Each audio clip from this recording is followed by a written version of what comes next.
Hello my students.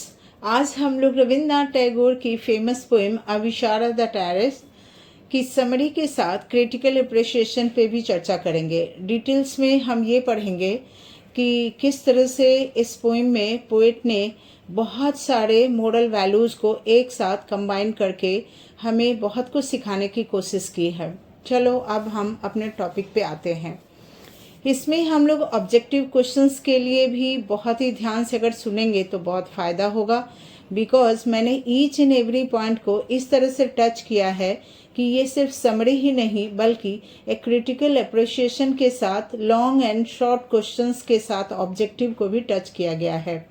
चलो अब मैं पॉइंट पे आती हूँ। इस पोएम के 2 फेजेस हैं। एट द बिगनिंग पार्ट इसमें इमोशनल टच के साथ एक सिंबोलिज्म को भी, human value, love, sacrifice, society के ट्रेडिशन को भी शो करता है। नॉट ओनली दैट, इसमें सो मेनी थॉट्स को ओनली 2 कैरेक्टर्स की मीटिंग के थ्रू डिपिक्ट किया गया है।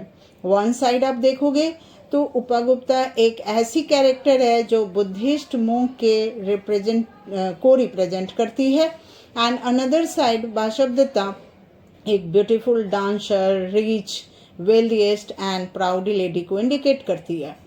बिगिनिंग ऑफ द पोएम आप देखोगे कि वाशवदत्ता किस तरह से अगस्त के मर्की नाइट में लैंप लेकर आ रही होती है, एंड उपागुप्ता रोड साइड में लेटे हुए होते हैं। पोएट वहाँ ये बताना चाहते हैं कि ब्यूटी एंड यूथ में वाइन की तरह मदहोश वाशवदत्ता इतनी स्पीड में नाइट के डार्कनेस में चल रही होती है कि बाय मिस्टेक उसका पैर उपागुप्ता के चेस्ट पे टच हो जाता है।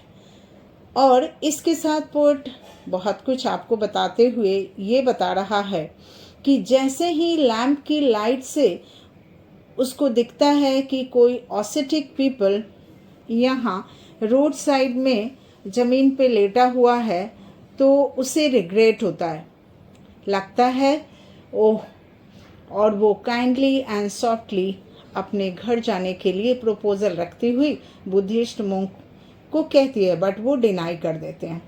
Tagore wants to reveals that, आप यहाँ ये देखोगे कि ये दोनों कैरेक्टर फिजिकली एंड स्पिरिचुअली कितने मीन्स कॉन्ट्राडिक्टरी वे में पोएट के पोएम का एक पार्ट बन गया है।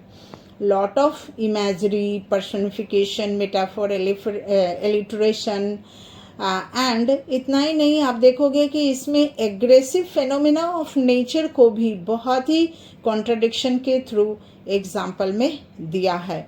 आप पोएट ये भी हमें बताते हैं कि देखो, वेल्दी डेकोरेटेड लेडी प्राउड से भरी हुई, बहुत ही प्राउडी थी, बट स्पिरिचुअल मैन के अंदर लेश मात्र भी प्राउड नहीं था।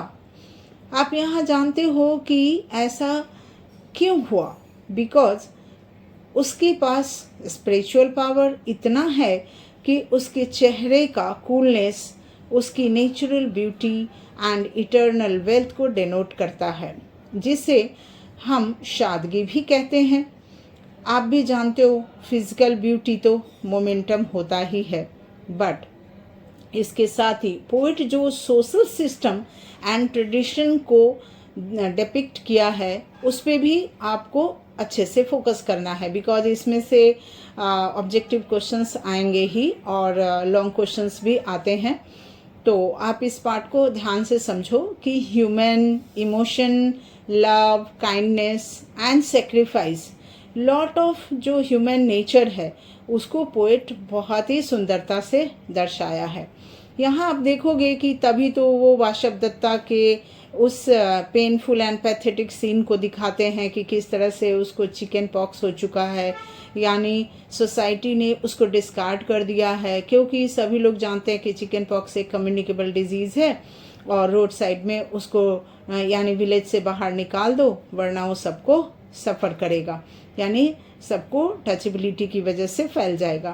तभी उसे विलेज के बाउंड्री के रोड साइड के बहुत दूर उसे ज़मीन में पड़ा हुआ पाता है। कौन पाता है? वो ऑसेटिक पीपल, वो मोंक, वो ग्रेट स्पिरिचुअल पर्सन जो एक टाइम पे फर्स्ट फेज में वाशव दत्ता को मिला था। यहाँ एक तरफ आप देखोगे कि सोसाइटी की निगेटिव ट्रेडिशन को शो किया गया है, तभी चिकन पॉक्स को कम्युनिकेबल डिजीज मानकर उसको गांव से भी बाहर निकाल दिया गया है। अब दूसरी तरफ आप देखोगे कि यहाँ गांव के कोई भी पीपल उसको सहानुभूति दिखाने के लिए नहीं गए हैं, वो मोंक गए हैं, ऑस्सेटिक पीपल, और उन्होंने अपने लाइफ को सैक्रिफाइस करते हुए ह्यूमन फीलिंग के साथ उन्होंने उसके लिप्स को मॉइस्ट किया, यानी फीवर से उसका बॉडी बहुत ही तड़प रहा था, उसके होठ सूख चुके थे, उन्होंने उसके होठों पे वाटर के ड्रॉप्स डाले, उसके बाद पोलाइटली उसके बॉडी में उन्होंने ऑइंटमेंट लगाया एंड ह्यूमैनिटी को यहाँ पे शो किया। दैट मीन्स यहाँ रविन्द्रनाथ टैगोर दिखाते हैं कि लाइफ में ह्यूमैनिटी बहुत ज़्यादा इम्पॉर्टेंट है, और जो भी पर्सन ह्यूमैनिटी, लव, सेक्रीफाइस को शो करता है वही ग्रेट पीपल कहलाता है। लास्टली आप ये कह सकते हो कि किस तरह से पोएम ह्यूमन फेट्स के बारे में भी बताता है, यानी पोइट हमारे जो टैगोर जी हैं वो ये भी बताते हैं कि देखो, तकदीर से कोई वंचित नहीं रह सकता, ह्यूमन जो फेट है वो सबको जकड़ती ही जकड़ती है एक न एक टाइम पे। तभी यहाँ पे देखो कि किस तरह से एक ऑस्ट्रेली ब्यूटीफुल यानी मोस्ट ब्यूटीफुल लेडी जो बहुत ही घमंड में वाइन की तरह मदहोश हुआ करती थी कभी सुंदरता एंड यूथ के मीन्स प्राउड में, आज वो ज़मीन में लेटी पड़ी है। ये एक समझो तो बहुत ही बड़ा एग्जाम्पल है किसका, तो घमंड का, फिजिकल ब्यूटी का। कभी भी इंसान को फिजिकल ब्यूटी पे प्राउड फील नहीं करना चाहिए, हमें उस मोंक की तरह कूल एंड हैप्पी लाइफ अगर जीना है तो लाइफ में सैक्रिफाइस, लव एंड इमोशंस को बहुत ही रेस्पेक्ट देना चाहिए। अब हम लोग इसके बाद अगर आपको ये पोएम अच्छी लगी होगी तो आप लोगों से ये रिक्वेस्ट है कि इसे लाइक, शेयर एंड सब्सक्राइब ज़रूर करना, तभी